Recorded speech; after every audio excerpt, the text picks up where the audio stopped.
السلام علیکم پیارے بچوں، میں آپ کی پیاری شزا ایک نئی کہانی کے ساتھ دو دوست دو دشمن۔ گھنے جنگل میں ایک دلدل کے قریب برسوں سے ایک چوہا اور ایک مینڈک رہتے تھے۔ بات چیت کے دوران ایک دن مینڈک نے چوہے سے کہا، اس دلدل میں میرا خاندان صدیوں سے آباد ہے اور اسی لیے یہ دلدل جو مجھے اپنے باپ دادا سے ملی ہے میری میراث ہے۔ چوہا اس بات پر چڑ گیا، اس نے کہا، میرا خاندان بھی یہاں سینکڑوں سالوں سے آباد ہے اور مجھے بھی یہ جگہ اپنے باپ دادا سے ملی ہے اور یہ میری ریاست ہے۔ یہ سن کر مینڈک غصے میں آ گیا اور تو میں شروع ہو گئی۔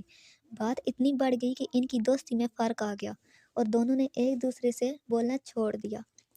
ایک دن چوہا وہاں سے گزرا تو مینڈک نے اس پر آواز کسی جو چوہے کو بہت بری لگی۔ اس کے بعد چوہے نے یہ کہہ کے وہ گھاس میں چھپ کر بیٹھ جاتا اور جب مینڈک وہاں سے گزرتا تو اس پر حملہ کر دیتا۔ آخر تنگ آ کر ایک دن مینڈک نے کہا، اے چوہے، تم چوروں کی طرح یہ کیا چھپ چھپ کر حملہ کرتا ہے؟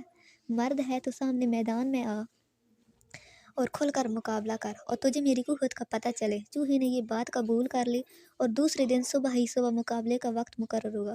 مقررہ وقت پر ایک طرف سے چوہا نکلا، اس کے ہاتھ میں نرسل کے پودے کا ایک لمبا تنکا تھا اور دوسری ہی طرف سے مینڈک آگے بڑھا، اس کے ہاتھ میں بھی ایک ایسا ہی تنکا تھا۔ دونوں نے ایک دوسرے پر زبردست حملہ کر دیا اور پھر ذرا سی ہی دیر میں دونوں ختم گتا ہو گئے۔